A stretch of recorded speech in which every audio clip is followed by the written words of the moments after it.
আওয়ামী আমলে ব্যাংক লুটপাটের বড় অংশই এনআইডি জালিয়াতির মাধ্যমে ইসির বিরুদ্ধে যাচাই করতে না দেওয়ার অভিযোগ গভর্নর। এনআইডি সেবায় আসছে না সিভিল রেজিস্ট্রেশন কমিশন, আলোচনা না করে সিদ্ধান্ত নেবে না সরকার, আশা সিইসি।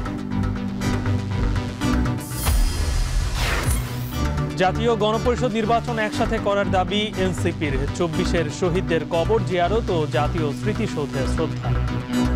শেখ হাসিনা সরকারের যে ফ্যাসিবাদী দমন পীড়ন যে জুলাই মাসে ছাত্র জনতার উপর নেমে এসেছিল, আমরা অবিলম্বে দ্রুত সময়ের মধ্যে তার বিচার কার্যক্রম দেখতে চাই, দৃশ্যমান আমরা বিচার চাই।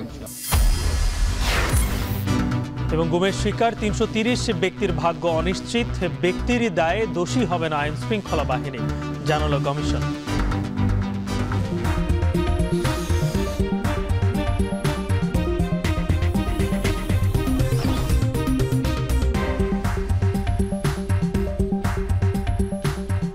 স্বাগত। এখন বিকেলে শুনছিলেন শিরোনাম, পুরো আয়োজনের সঙ্গে আছি আমি গালিব ইবনে রিয়াজ। গত আওয়ামী লীগ সরকারের আমলে ব্যাংক খাতে যে লুটপাট হয়েছে তার বড় অংশই জাতীয় পরিচয়পত্র জালিয়াতির মাধ্যমে। আর এই পরিচয়পত্র যাচাইয়ের সুযোগ দেয়নি নির্বাচন commission.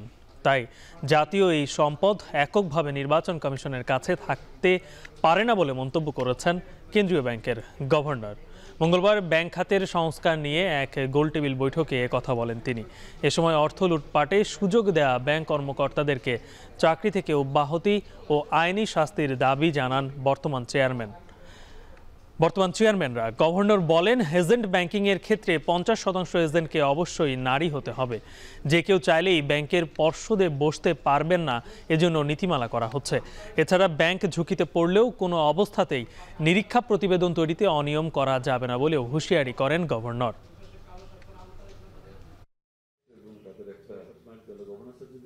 NID is a national asset and it should be used and accessed by the appropriate authorities as and when needed with proper safeguards. It is no longer, it have started with the Election Commission for historical reason, but the evolution has taken it to a much different level and it is now a national level asset and we are using it across the financial sector landscape, across all land transactions and every transactions in Bangladesh, and it cannot be a domain of the Election Commission forever. জাতীয় পরিচয়পত্র সেবা আর থাকছে না নির্বাচন কমিশনের অধীনে। এমনকি জন্ম ও মৃত্যু নিবন্ধন, বিবাহ, তালাক ও দত্তক নিবন্ধন সবই চলে আসছে এক ছাতার নিচে। স্বাধীন সিভিল রেজিস্ট্রেশন কমিশনের মাধ্যমে পরিচালিত হবে এসব কার্যক্রম। জাতীয় পরিচয় নিবন্ধন আইন 2023-এর মাধ্যমে এনআইডি সেবা স্বরাষ্ট্র মন্ত্রণালয়ের অধীনে নিয়ে যাওয়ার যে সিদ্ধান্ত হয়েছে তা বাতিল করে দেয় অন্তর্বর্তী সরকার। সংস্কার কমিশনের প্রস্তাব অনুযায়ী গঠন করা হয় সিভিল রেজিস্ট্রেশন কমিশন। স্বাধীন এই কমিশনের অধীনে থাকবে এনআইডি, জন্ম ও মৃত্যু নিবন্ধন, বিবাহ, তালাক, দত্তক নিবন্ধন, স্বাস্থ্যসেবা ও শিক্ষার তথ্য উপাত্ত সার্বিক সমন্বয়। সিভিল রেজিস্ট্রেশন কমিশন অধ্যাদেশ 2025-এর 11 খ এর উপধারায় বলা হয়, জাতীয় পরিচয়পত্র নিবন্ধন কার্যক্রম পরিচালনা, পরিচয়পত্র প্রস্তুতকরণ, বিতরণ এবং রক্ষণাবেক্ষণ করবে স্বাধীন এই কমিশন। অর্থাৎ এনআইডি সেবা আর থাকছে না নির্বাচন কমিশনের অধীনে। এদিকে প্রধান নির্বাচন কমিশনার বলেন, এনআইডি ইসিতে থাকা উচিত। প্রত্যাশা করেন, আলোচনা ছাড়া সরকার এনআইডি স্থানান্তরের সিদ্ধান্ত নেবে না।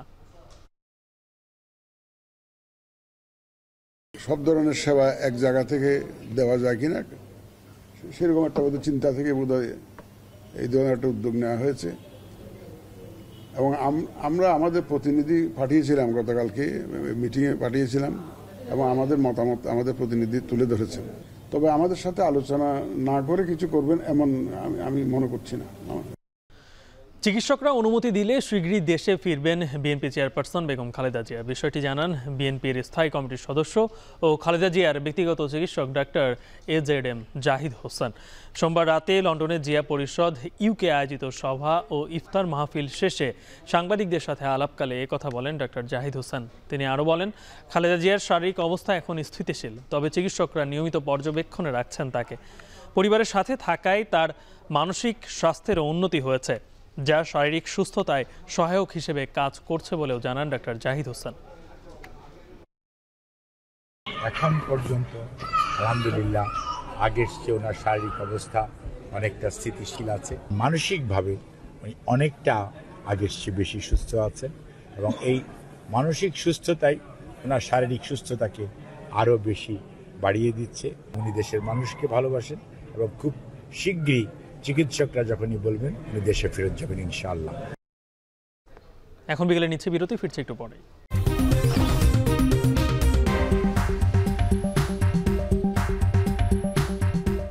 ফিরলাম বিরতির পর।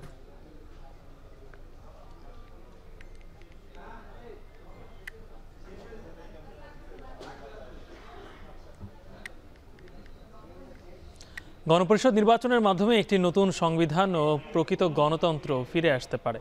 সেজন্য আগামী নির্বাচন গণপরিষদ ও জাতীয় নির্বাচন হিসেবে গণ্য হতে পারে বলে মনে করেন জাতীয় নাগরিক কমিটির আহ্বায়ক নাহিদ ইসলাম। সকালে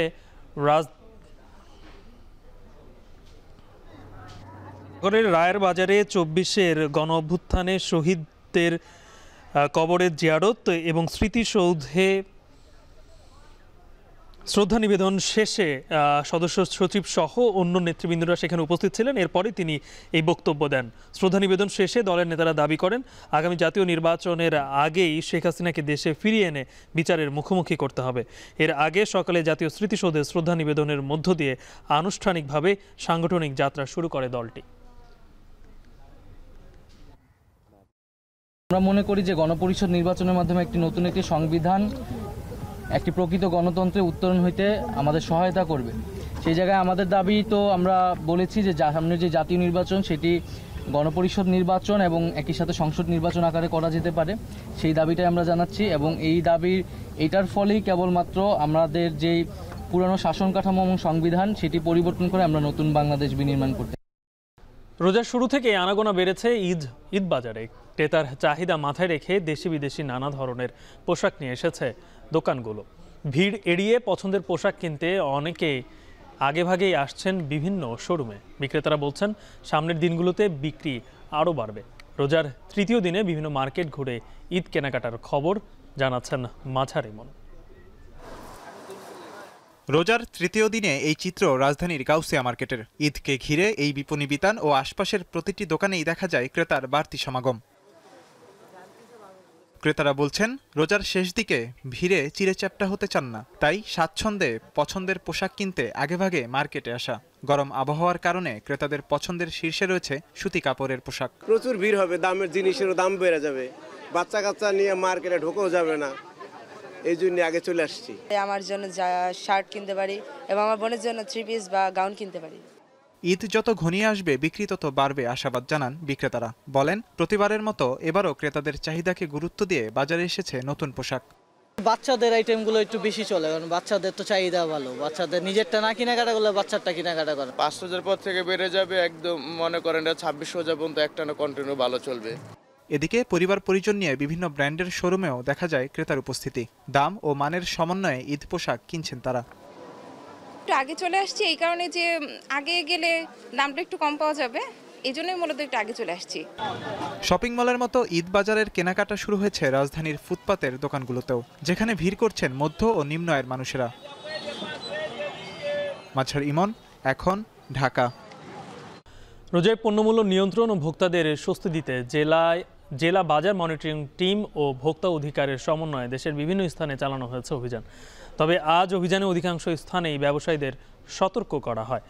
রমজানের দ্রব্যমূল্য নিয়ন্ত্রণ রাখতে অভিযান অব্যাহত রেখেছে খুলনা ভোক্তা অধিকার সংরক্ষণ অধিদপ্তর। দুপুরে খুলনা নিউ মার্কেট এলাকার কাঁচা বাজার ও বিভিন্ন মুদি দোকানে অভিযান পরিচালনা করা হয়।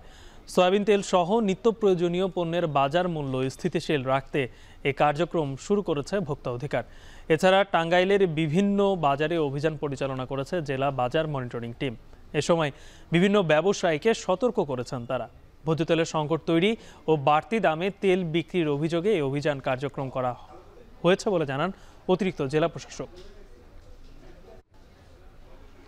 1752টি গুমের অভিযোগের মধ্যে 1000টি গুমের তদন্ত সম্পন্ন হয়েছে বলে জানিয়েছে জাতীয় গুম কমিশন। তদন্তে উঠে আসা তথ্যে 330 জনের ভাগ্যে কি ঘটেছে তা নিয়ে অনিশ্চিত কমিশন। মঙ্গলবার এক সংবাদ সম্মেলনে কমিশন জানায়, পররাষ্ট্র মন্ত্রণালয়ের বরাতে জানা গেছে গেল 2.5 বছরে ভারতে আটক রয়েছে 1067 জন বাংলাদেশি। তবে তারা সবাই গুমের শিকার হয়েছিল কিনা তা তদন্তের বিষয়ে বলেও জানানো হয়।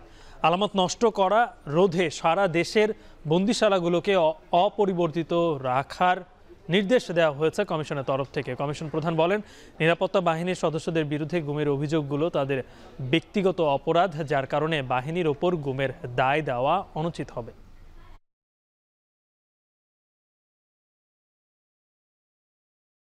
কিনো বলতে পারি জেনারেলি স্পিকিং, কিন্তু কয়েকজন বেঁচে থাকতে পারে, ইন্ডিয়ান জেলে থাকতে পারে। তো আমরা তো এগুলো দেখতেছি, ক্রস চেক করতেছি, তারপর দেখবো যারা গুম হওয়া ব্যক্তি তাদের মধ্যে কেউ আছে কিনা ইন্ডিয়ান জেলে। আমাদের প্রত্যেকটা অবজারভেশন, প্রত্যেকটা ফাইন্ডিং থাকবে এভিডেন্স বেসড।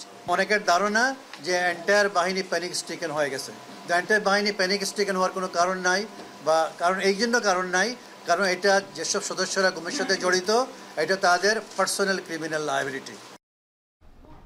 এখন বিকেলে নিচ্ছে আরও একটা বিরতি, ফিরছে একটু পরে।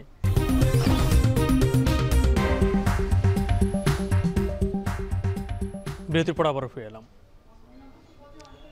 মধ্যরাতের রাজধানীর ধোলাইখাল এলাকায় জগন্নাথ বিশ্ববিদ্যালয়ের শিক্ষার্থীদের মারধরের ঘটনায় বিক্ষোভ মিছিল ও সমাবেশ করেছে শিক্ষার্থীরা। মঙ্গলবার দুপুরে বিশ্ববিদ্যালয় কেন্দ্রীয় জামে মসজিদ থেকে মিছিল বের হয়ে একাডেমি ভবন, উপাচার্যের কার্যালয় সহ বিভিন্ন অনুষদ ভবন প্রদক্ষিণ করে স্বাধীনতা চত্বরে এসে শেষ হয়। পরে সমবেত হয়ে 8 শিক্ষার্থীর ওপর হামলাকারীদের বিচারের দাবি জানায় তারা। এ সময় হামলায় নেতৃত্ব দেওয়া স্থানীয় বিএনপির নেতা শহীদুল হককে গ্রেপ্তারের দাবি জানান শিক্ষার্থীরা।